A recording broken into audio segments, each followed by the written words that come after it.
Ai, meu Deus. Ai, gente, aqui. Consegui.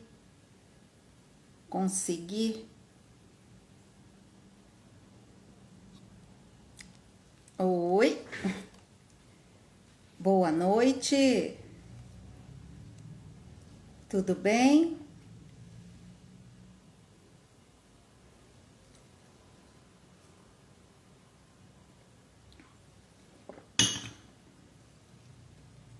Tudo bem, gente? Vamos falar sobre 3 filosofias da vida. Vamos falar sobre Eclesiastes, a vida como vaidade. Ou melhor, continuar falando que nós fizemos a primeira. Boa noite. Nós fizemos a primeira live falando sobre Eclesiastes, falando que a vida sem Deus, sem transcendência é uma vaidade e que todas as vezes que nós não transcendemos, não buscamos algo além da nossa vida aqui, nós vamos sentir um vazio imenso na nossa alma. Porque a nossa alma, ela comporta, ela tem dentro dela Deus. E só Deus pode preenchê-la. Para vocês verem o tamanho, né, que a nossa alma tem. E é para conhecer esse tamanho, para conhecer esse sentido da vida que a gente vai falar nessa live, terminando o livro, né, terminando aqui esse capítulo sobre o Eclesiastes. Para a gente começar, eu trouxe alguns conteúdos da logoterapia de Viktor Frankl, que é dar sentido à vida, psicoterapia para todos e viver com sentido. Todos da logoterapia e também a vida interior. A importância de nós investirmos na vida interior. A gente vai falar sobre isso. Então vamos lá. Ninguém quer admitir que Salomão estava certo quando ele disse em Eclesiastes que tudo é vaidade. Tudo é vaidade. Mas não podemos simplesmente negar que ele trouxe algumas reflexões muito importantes para nós.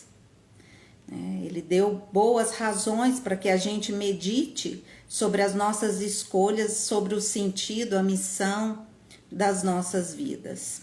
E é esse o papel principal de Eclesiastes, por isso que ele é tão forte. Acredito que Deus quis que esse livro estivesse na Bíblia, Eclesiastes, precisamente para esse propósito. Deus pratica o método socrático em nós, dando-nos uma pergunta, um desafio e exigindo de nós uma resposta. A vida faz isso conosco. Perguntamos qual é o seu sentido e a vida responde lançando-nos desafios que por sua vez exige respostas, exige um posicionamento nosso, exige essa resposta, como eu respondo, como eu me comporto diante dos desafios, dos intempéries, dos problemas, dos obstáculos que me aparecem. Eu preciso dar uma resposta, Quando nós perguntamos para a vida, ela pergunta para nós, a vida pergunta para nós, qual é o seu sentido?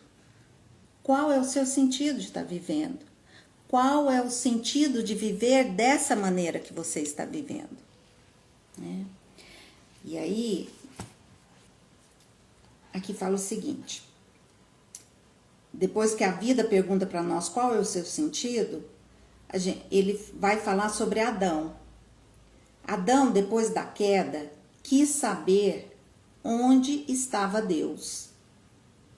E Deus, ao invés de responder, perguntou-lhe, onde estás?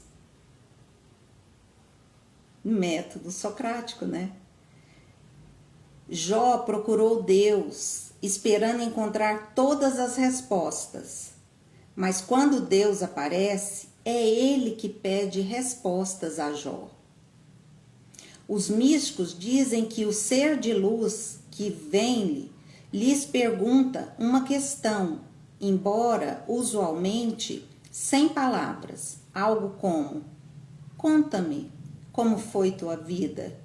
Eu sou a luz, aproxima-te da luz. A razão mais profunda que Salomão dá para a vaidade é a própria natureza do tempo como algo cíclico. E aqui ele vai falar assim, é tudo vaidade porque a gente nasce, cresce, amadurece e morre.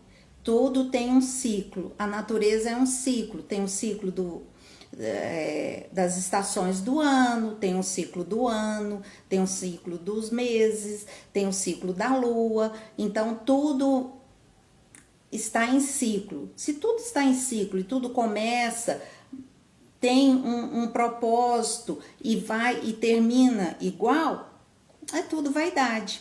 E ele fala no versículo 1:9, um versículo que é muito importante e todas as vezes que eu leio, eu lembro sobre a constelação familiar, a metodologia da constelação familiar, que é o seguinte: o que foi é o que será, o que aconteceu é o que há de acontecer.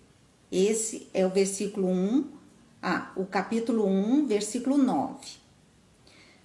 O capítulo 3, o versículo 15 diz o seguinte: aquilo que é já existia, e aquilo que há de ser já existiu.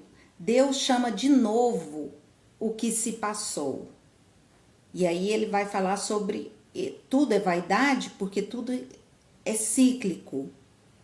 E eu lembro da constelação e faço esse parêntese aqui para falar de como que certos padrões nas famílias se repetem. Como que nós ficamos condicionados a repetir certos padrões quando nós estamos nesse tempo cronológico, quando nós não transcendemos nem o tempo nem o espaço que nós vivemos. Nós ficamos achando que é o que Salomão está dizendo em Eclesiastes, tudo é vaidade. Mas quando a gente sai desse cíclico, que é da natureza e é também da nossa psique, e é importante a gente entender o conceito de neurose, para entender o que eu estou querendo dizer. Neurose é aquilo que eu faço repetidamente, que eu fico em ciclo, que eu fico de uma forma cíclica com os meus comportamentos, né? O obsessivo compulsivo, ele faz o mesmo ato várias vezes. Então, o neurótico é aquele que repete, que ele não consegue sair de uma repetição de padrão. E aqui, quando ele fala sobre o que foi é o que será, e o que aconteceu é o que há de acontecer, aquilo que é já existia, e aquilo que há de ser já existiu, Deus chama de novo o que passou. A gente pode entender isso também como um padrão mental, psíquico, que nós temos de repetir certos padrões. E na família também, de estar sempre repetindo. Não sai desse ciclo, não sai desse movimento que estou acostumado. Porque para eu sair desse movimento, que é um padrão, por exemplo, na minha família, eu preciso enxergar além. Eu preciso enxergar um sentido além do tempo e espaço que eu estou vivendo. E eu só consigo enxergar além indo para a transcendência, né? Indo para Deus, para o contato com o divino. Porque se eu fico só na matéria e só na razão, só no que eu consigo entender e perceber e conhecer com a minha razão, eu não consigo transcender. Por isso que o livro de Eclesiastes vai trabalhar com a fé. Né? O livro de Eclesiastes trabalha com a fé, das virtudes teologais. Eclesiastes trabalha com a fé. O livro de Jó trabalha com a esperança. E o Cântico dos Cânticos trabalha com o amor. Que é essa jornada que eu estou propondo para vocês, para a gente trabalhar. E eu começo aqui a jogar um pouco de conteúdos além desse livro, para que a gente comece a entender que nós podemos sim, com medidas de meditação, de reflexão, de contemplação, de silêncio, atingir essa vida interior e transcender essa futilidade, essa vaidade, essa falta de substância que a vida tenta impor para nós, principalmente no momento que a gente está vivendo. Que é tudo muito rápido, é tudo muito fugaz, é tudo assim, passa um vídeo, passa outro, eu não consigo focar.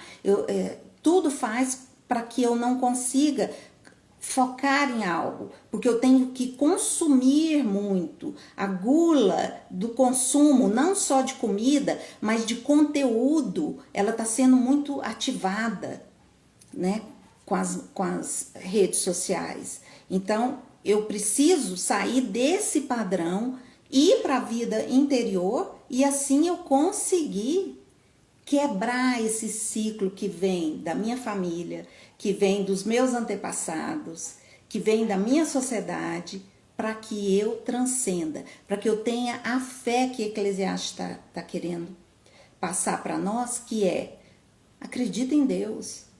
Se eu ficar acreditando só nessa vida aqui, a minha vida vai ser vazia e vai ser cheia de desespero.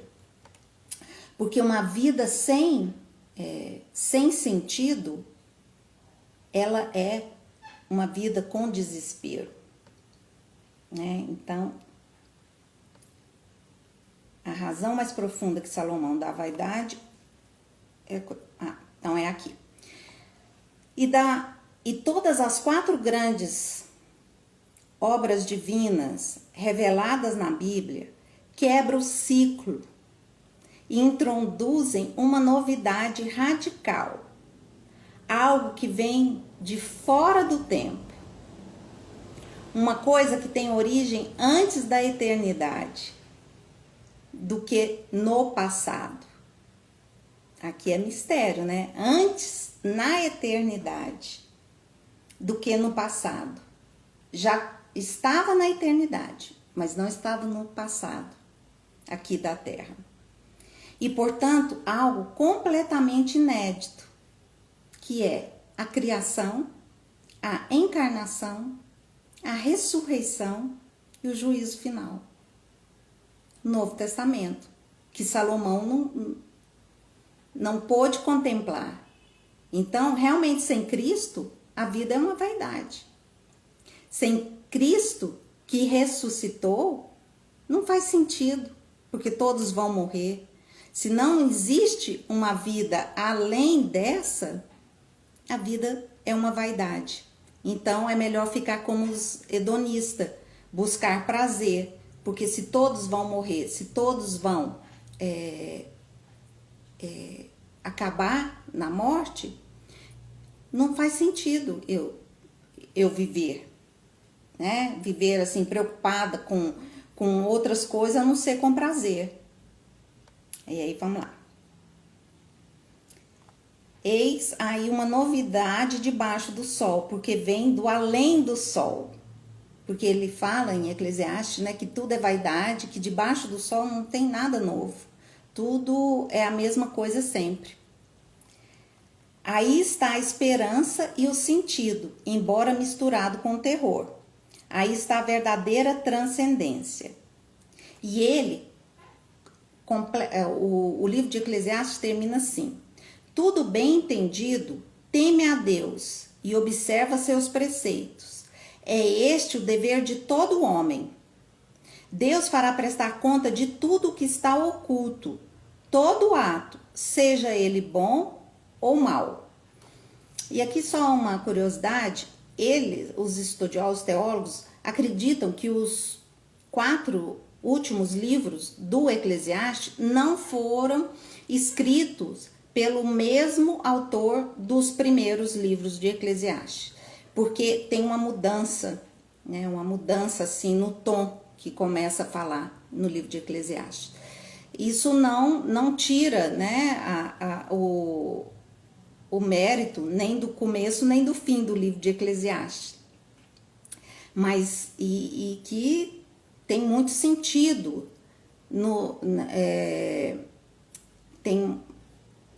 é congruente, né? Faz sentido, mesmo mudando um pouco, que é a mesma coisa do primeiro e segundo livro de Gênesis, né? Se a gente lê o primeiro livro de Gênesis e depois você vai ler o segundo livro de Gênesis, você vê que parece que são outros autores, e eles acreditam que são autores diferentes mesmo. E que o primeiro capítulo de Gênesis foi escrito depois do segundo capítulo.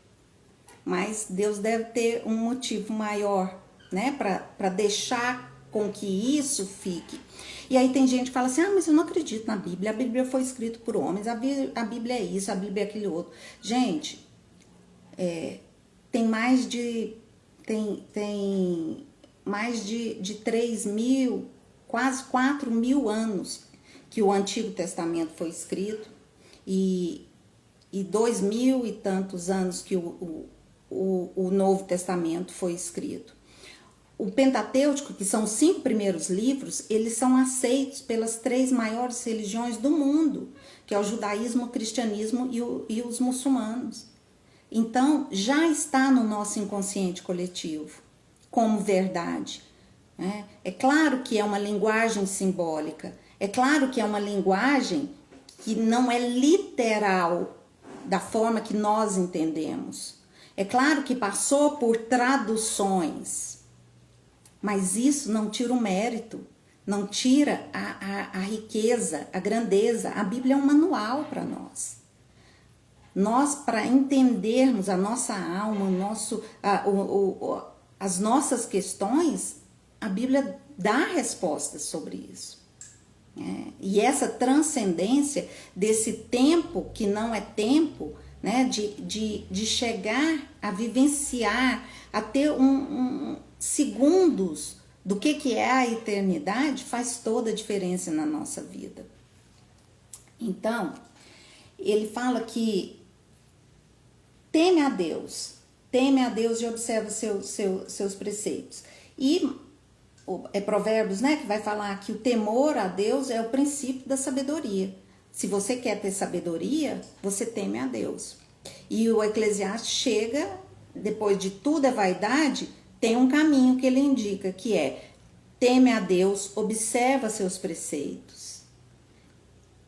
É este o dever de todo homem. Deus fará prestar conta de tudo que está oculto, todo ato, seja ele bom ou mau. Salomão viu que as riquezas podem comprar qualquer coisa. Infelizmente, ela não pode comprar nada que não tenha preço, como sentido da minha vida, o propósito, a felicidade, a paz, o amor. Né? Salomão entendeu que tudo que tem preço vai morrer e ficar por aqui mesmo. Mas aquilo que não tem preço, que não tem nada que possa, dinheiro nenhum que possa comprar, como o sentido da minha vida, o propósito da minha vida, a paz, o amor, isso não tem preço e isso é o que fica. E para que a gente fique nisso, a gente precisa desenvolver o quê? A vida interior. Vou chegar lá, calminha aí, que a gente vai, fazer um laço sobre todo esse conteúdo. É perfeito mesmo. É perfeito. Ai, como eu sou apaixonada. Sou apaixonada no catolicismo. Meu Deus, que riqueza que essa igreja católica. Que riqueza que nós temos de conhecimento para transcender.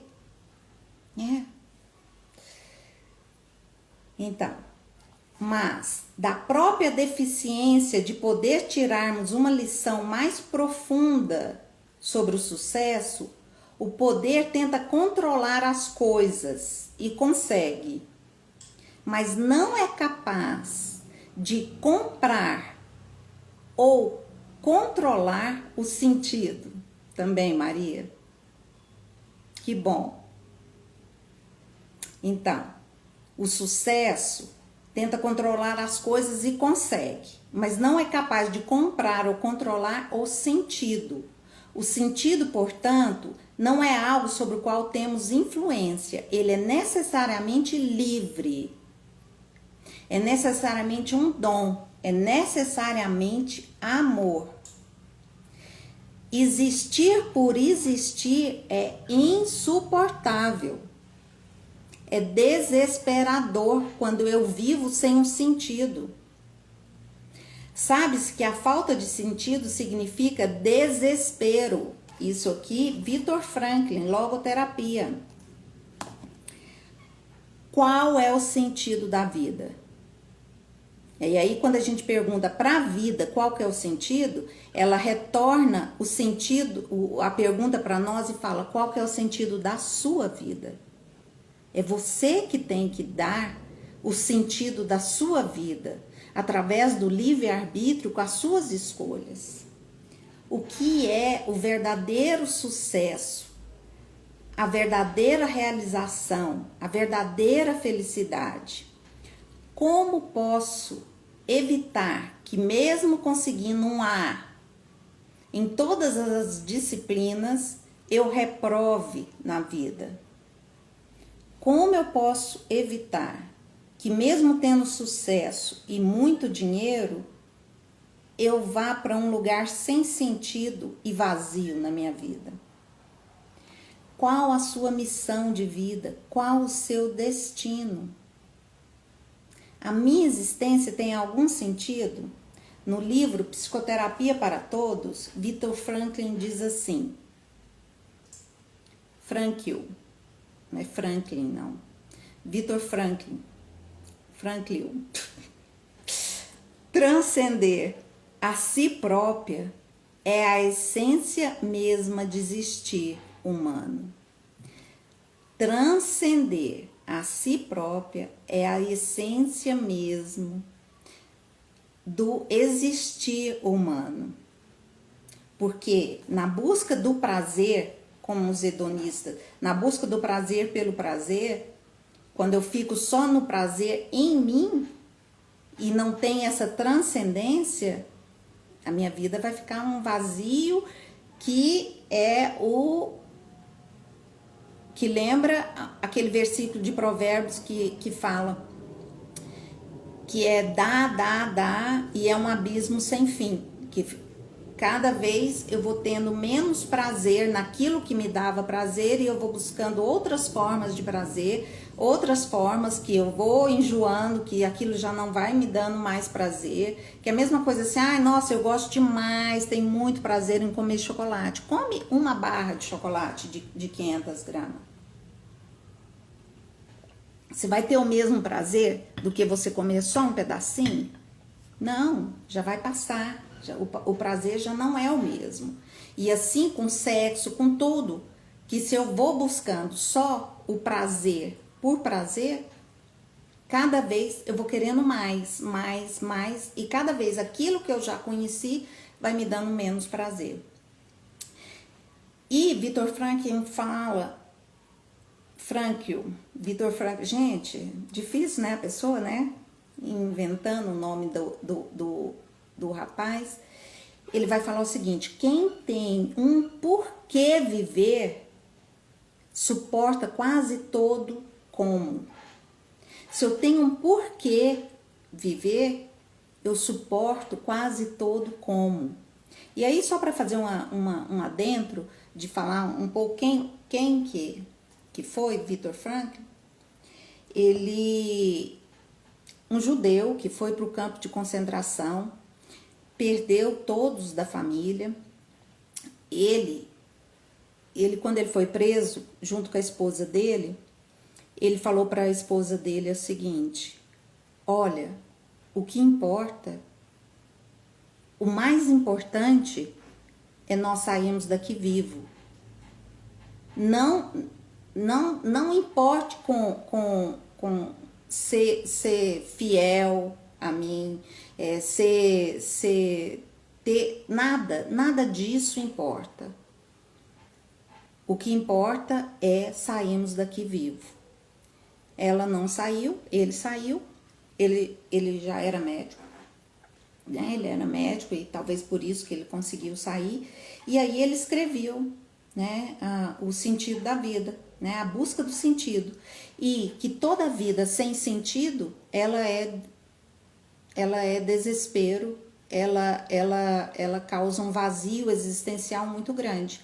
E ele vai falar que o maior problema que nós temos hoje é esse vazio existencial, esse tédio que a falta de sentido numa vida causa, né? Ele continuou sendo judeu, ele não era cristão, mas escreveu a logoterapia, que é muito interessante assim, que quando ele fala que se você tem um porquê viver, você suporta os comos, os obstáculos, as doenças, o que vem na sua vida, porque você sabe de uma transcendência.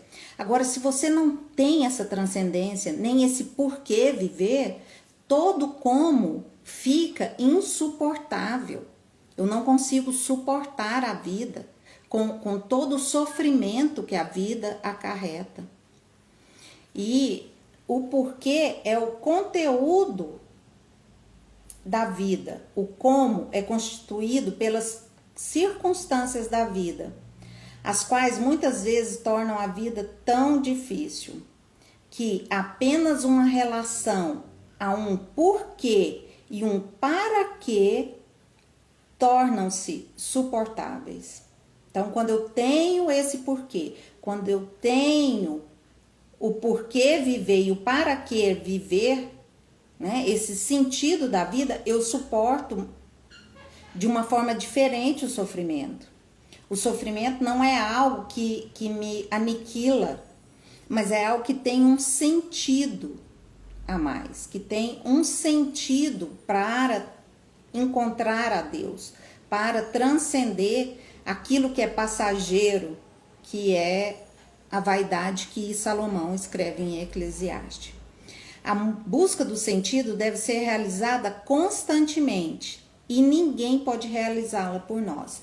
E aqui a gente começa a falar sobre a responsabilidade das nossas escolhas.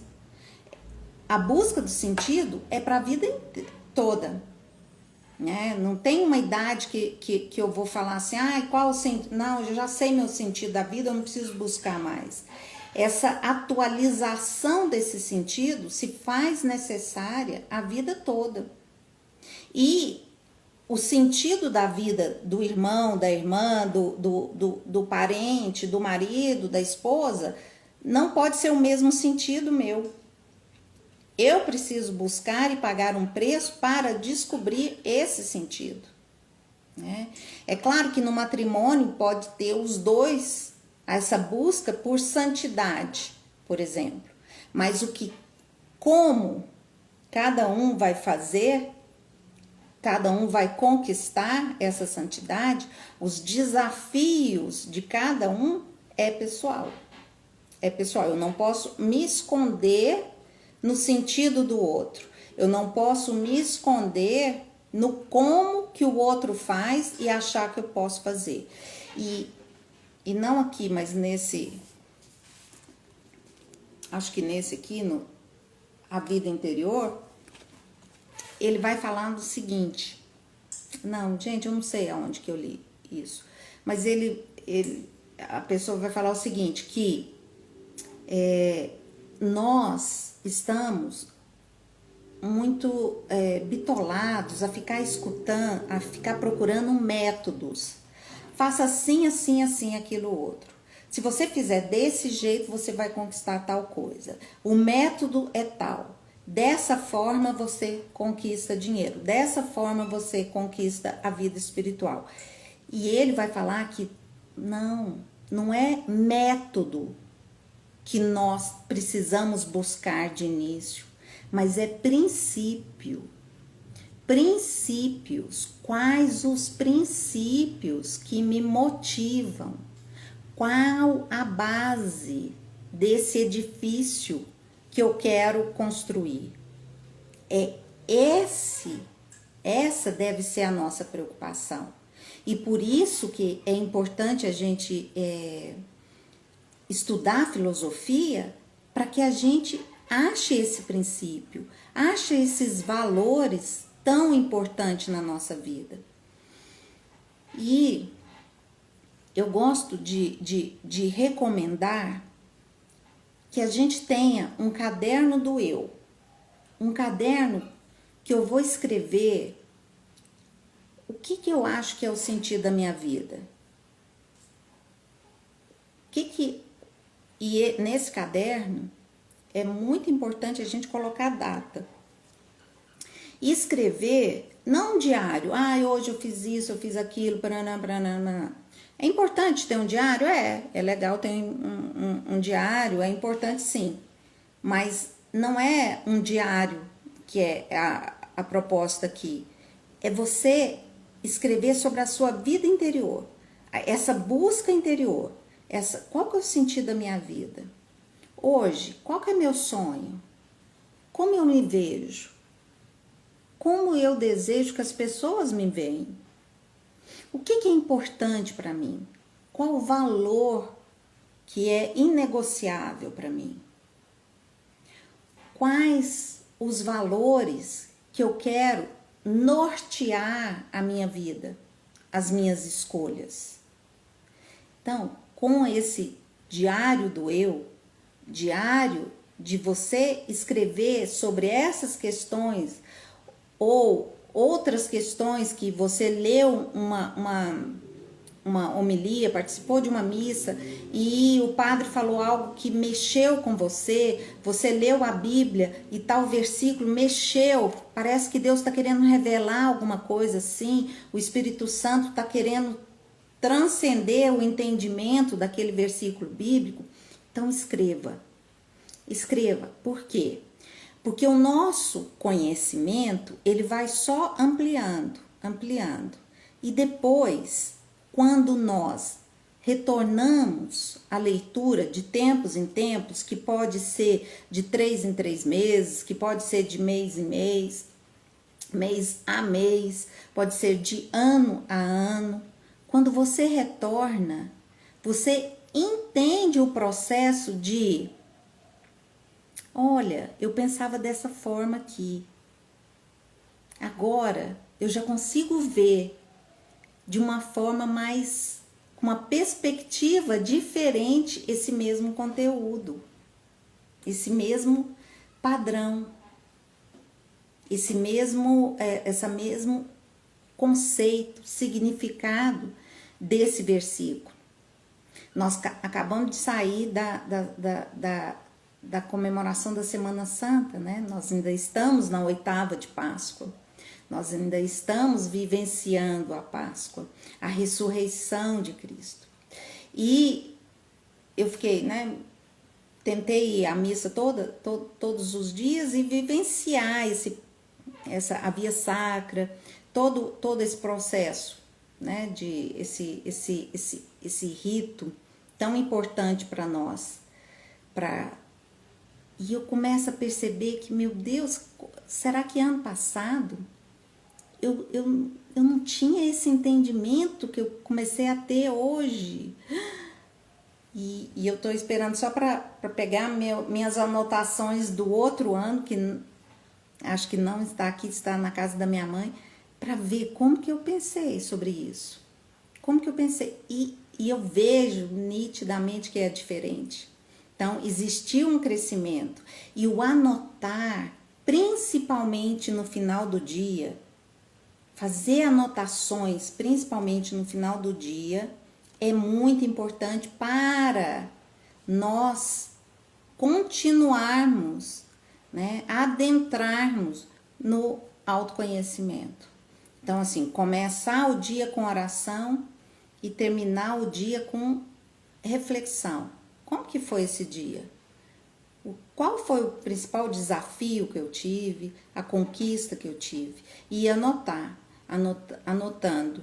E quando eu vou anotando, eu vou trabalhando esses conceitos em mim e não esqueço, porque a tendência é que a gente vai mudando e pensa que, sempre foi desse jeito, eu sempre pensei desse jeito.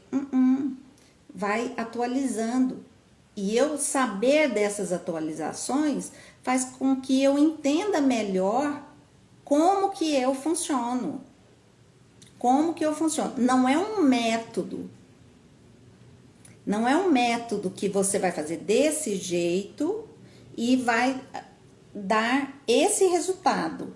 Não, não é um método que está sendo proposto. Mas são princípios, mecanismos importantes para que a gente consiga construir um edifício mais sólido. Né? Será que ficou claro? Livro Viver com Sentido. Deixa eu ver. Cadê o livro Viver com Sentido? Viver com Sentido. Deixa eu ler aqui uma parte aqui para vocês. Parece ser próprio da vida nunca estar pronto, nunca ter chegado, estar sempre caminhando e jamais estar totalmente em segurança. Em nossa vida há sempre algo em aberto. Todos nós estamos a vida toda em estado de expectativa. O que esperam os homens?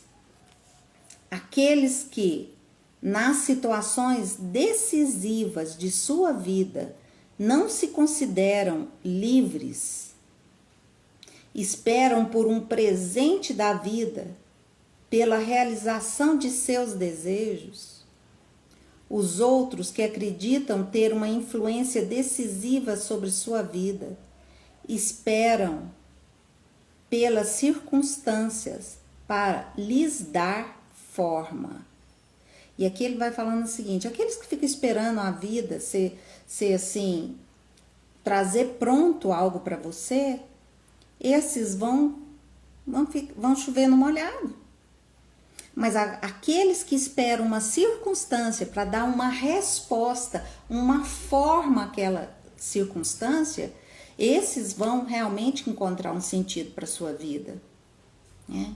Porque uma coisa é quando eu tenho um porquê viver, quando eu tenho uma transcendência, quando eu acredito que Deus Pai é um Deus Pai amoroso, que quer bem e que tudo coopera para o bem daqueles que amam a Deus. Quando eu tenho isso como princípio, fundamento da minha vida, tudo que vem, eu dou forma a essa circunstância para que ela se transforme em bênção. Para que elas não seja sofrer por sofrer, mas sejam sofrer para transcender e chegar mais próximo de Jesus Cristo. Isso que faz dar um sentido e uma razão para a vida. Dar sentido à vida é uma forma mágica. Tudo passa a ter sentido, tudo me diz respeito, tudo me pertence. Eu amo tudo isso porque é vida. Aceita, introduze-te nela, faz-te parte dela. E aí ele vai falar, não é o Viktor Frankl, não, é esse Alfred Langley, que dá logoterapeuta, que vai falar que quando você começa a buscar o sentido e investir no autoconhecimento, você entende que tudo que chega no seu campo de percepção, tudo que chega até você, pertence a você. Você começa a aceitar a realidade como ela é. Você não tenta correr da realidade. Ah, não quero viver isso. Ah, eu tô vivendo isso, mas eu não quero. Eu não aceito que isso esteja acontecendo comigo. Ah, sinto muito, a vida não funciona dessa forma.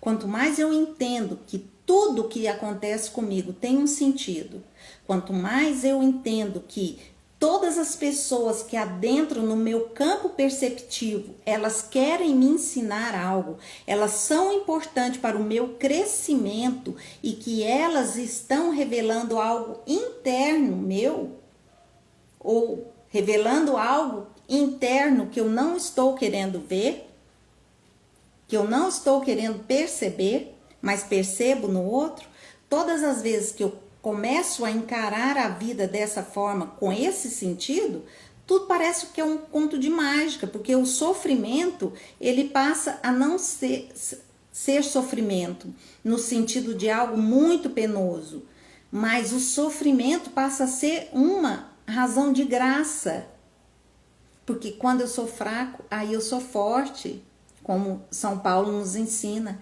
O sofrimento passa a ter um sentido, e esse sentido me dá força, porque eu sei que não vem de mim, vem de Deus a graça. E com ele eu consigo vivenciar a graça e o amor de Deus na minha vida.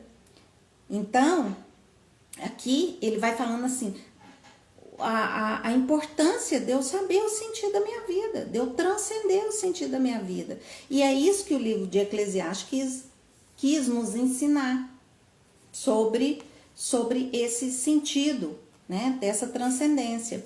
E é o contato, o convívio, o incentivo, o investimento ao crescimento da vida interior. E aqui, François de Sales vai falar para nós sobre a vida interior, que ele vai falar o seguinte: como o título, né, vida interior, dessa obra indica, esse é o problema sobre o qual se debruça. Aqui, uma alma desejosa de saber o que ela é e o que deve ser. Ela quer saber a vida, quer saber não o que é a vida em geral, como numa especulação de curiosidade filosófica, nem tampouco o que é a vida social por uma preocupação de interesse público, mas sim com um olhar de sinceridade prática e pessoal, quer saber o que é a sua própria vida, aquela que lhe cabe viver e que só viverá uma vez. A vida interior começa assim, eu saber que é só essa vez, e é só minha, é pessoal, é una. Qual o sentido dela? E aí ela vai falar que a vida interior é aquela que não morre. Tudo vai morrer, tudo é vaidade, para o Eclesiastes de Salomão. Mas a vida interior é aquela que não morre. De que adianta o homem ganhar o mundo inteiro se vier a perder a sua alma? O que poderá ele dar em troca da sua alma? Mateus 8:36. De que serve um cofre cheio se a consciência está vazia?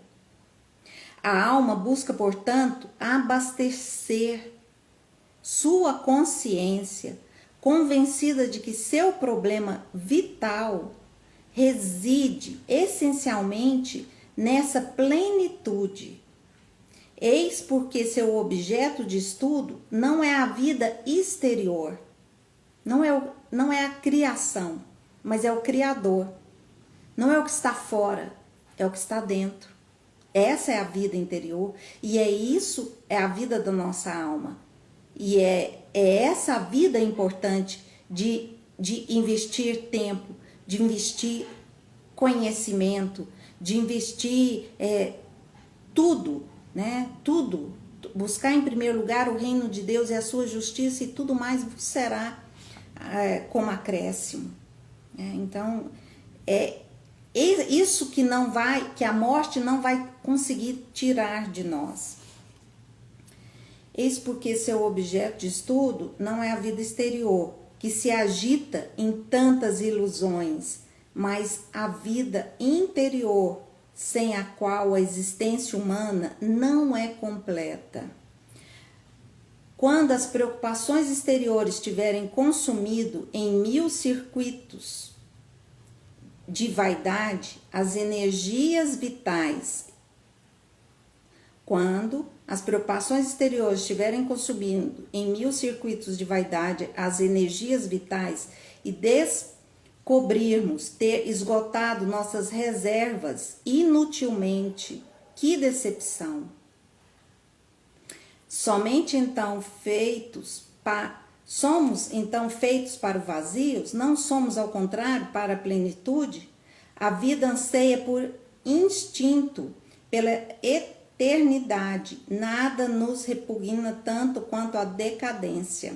Ora, a vida do corpo, se tem seus períodos de crescimento, também tem fatalmente suas horas de descida e seus momentos de extinção. Esse terrível fato contra o qual lutam em vão os desejosos e os esforços. Bem diz que não será por este lado que poderemos satisfazer nossas mais íntimas aspirações, porque nós vamos envelhecer, nós vamos ficar cheios de rugas, o rosto vai começar a cair, a nossa face vai começar a aparecer rugas.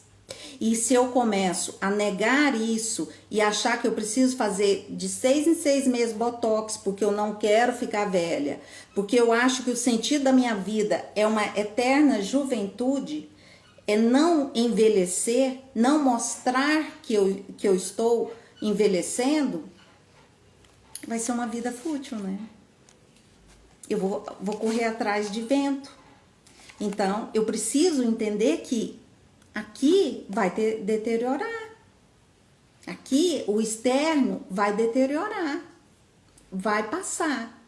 Mas quando eu invisto na minha vida interior, eu consigo desenvolver outras formas de beleza, de juventude, de alegria, de felicidade, de paz, de contentamento, de realização, que a aparência física nunca, nem quando eu era jovem, conseguia me dar. Né? Entende? Assim que são os desafios que a gente vai entrando por um lado, né? E hoje tá muito, né? Esse transhumanismo, ele veio para nos tirar o foco de achar, não, você pode fazer uma taturana, um morcego na sua sobrancelha, você pode pôr um cílio postiço, você pode pôr as unhas postiças, sua unha não cresce, não, você pode pôr uma unha, pode colar uma coisa que com certeza vai fazer mal para sua unha física, mas você pode fazer isso, não, você pode fazer uma plástica que é altamente traumático, você vai passar um mês achando que você foi atropelada por 10 caminhões, mas você vai ficar linda. Você pode. Então, assim, tá querendo tirar a nossa poder de encarar a morte de frente. E por isso que é tão importante a gente participar dos ritos, né, da liturgia, de encarar o seguinte, nossa, nós vamos morrer mesmo, né? Nós vamos morrer mesmo, né? Jesus foi tentado, sofreu no deserto, né? Ele teve uma coroa de espinhos, né? Que para nós pode representar esses pensamentos obsessivos, esses pensamentos que não nos deixam em paz, que nos machuca, que está sempre rondando a nossa cabeça, né? Mas olha só, ele conseguiu ressuscitar. E nós precisamos também participar desse sofrimento de Cristo, vivenciar esse sofrimento de Cristo, para fazer contato com Cristo, sofredor de dores, que foi flagelado, né? Que foi crucificado para que a gente possa fazer contato com Jesus ressuscitado. Então, nós precisamos encarar a morte como uma certeza na nossa vida, para que a gente consiga transcender, não ter uma vida cheia de vaidades supérfluas, né? Outro aspecto que ele fala aqui da vida interior é através das provações. A gente consegue adentrar na vida. As provações são ótimas para que a gente vá para a vida interior, né? Porque quando a gente não acha saída externa, a gente fala, nossa senhora, vou ver aqui no interno. Aqui. Como esse germe não encontra nas condições exteriores nada que seja estável e imperecível, isso nos conduz pela própria força de nossos mais profundos instintos vitais à busca no interior a sua expansão. E aqui já não há perigo de nos enganarmos. Ouçam o apóstolo São Paulo. O Deus que disse, do meio das trevas brilha a luz, foi Ele mesmo quem reluziu em nossos corações para fazer brilhar o conhecimento da glória de Deus que resplandece na face de Cristo. Trazemos, porém, esse tesouro em vaso de barro, para que fique manifesto que este incomparável poder vem de Deus e não de nós. Somos atribulados por todos os lados, mas não esmagados, postos em extrema dificuldades, mas não desesperados, perseguidos, mas não abandonados, abatidos, mas não aniquilados, trazendo sempre em nosso corpo a agonia de Jesus, a fim de que a vida de Jesus seja também manifestada em nosso corpo. Gente, que maravilha, né? 2 Coríntios 4, de 6 a 10. A vida interior é a que se renova a cada dia. A vida interior é a que se renova a cada dia, que sai do cíclico, repetitivo, que nada de novo. A vida interior se renova a cada dia. Assim a morte trabalha em nós e a vida em vós, animados pelo mesmo espírito de fé e respeito pelo qual está escrito: acreditei, por isso falei, cremos também nós e por isso falamos. Pois sabemos que aquele que ressuscitou o Senhor Jesus Cristo, o Senhor Jesus ressuscitará também a nós com Jesus e nos colocará ao lado dele, justamente convosco. E aqui ele vai falar assim: embora em nós o homem exterior vá caminhando para a sua ruína, o homem interior se renova dia a dia, pois nossas tribulações do momento presente são leves em relação ao peso eterno da glória que elas nos preparam além de toda medida. Não olhemos para as coisas que se veem, mas para as que não se veem, pois o que se vê é transitório, mas o que não se vê é eterno. Gente, maravilhoso, né? E aí tem muito mais, tem a unidade. Eis, portanto, a verdadeira vida plena e de imortalidade, capaz de desenvolver-se em meio a tudo e apesar de tudo, e de desabrochar em destinos imperecíveis.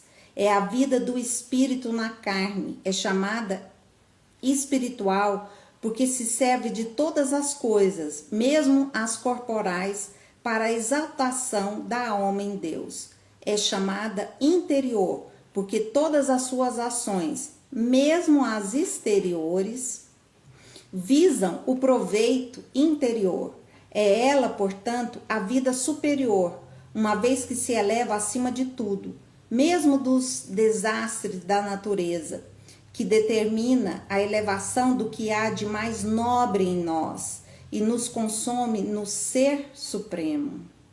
Disso se conclui também que essa vida deve ser tanto mais una quanto mais for superior. É por isso que a alma busca a unidade da vida, persuadida de não poder atingir a universalidade na diversidade dos detalhes. Ela simplifica assim sua visão, tanto quanto permite a razão enferma, e não considera senão as grandes linhas que são fatores de unidade. Por isso dizemos que a vida interior é simplificada.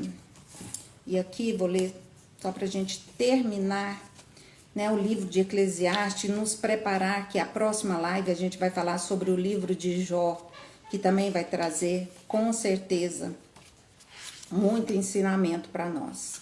Olha só, a conclusão que o Peter Griff faz. O Eclesiastes é um livro luminoso sobre a vida. Brilha precisamente na sua escuridão vertiginosa. É sobre a vida exatamente porque confronta a morte com honestidade e crueza. É um grande livro porque explora com profundidade e coragem uma grande pergunta: para que serve a nossa vida aqui debaixo do sol? Essa é a principal das questões deste mundo. O único livro maior do que este teria que ser o que respondesse a maior das interrogações. Um livro como próximo da Bíblia, o Cântico dos Cânticos. O filósofo põe a questão, mas é o amante que dá a resposta. A cabeça encontra o problema, mas o coração canta a solução. No Cântico dos Cânticos, a vida é vista como uma serenata. As nossas vidas são notas de uma música grandiosa, uma harmonia cósmica, uma música das esferas.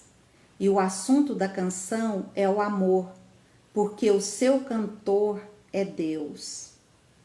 E nossa história é a história dele. E Deus é amor, mas essa é outra história. E o caminho até ela passa por Jó. A vida como sofrimento. A vida que faz com que a gente desenvolva a esperança. Então, fé, esperança em meio ao sofrimento e amor no Cântico dos Cânticos. Maravilha, né? Muito obrigada. Muito obrigada.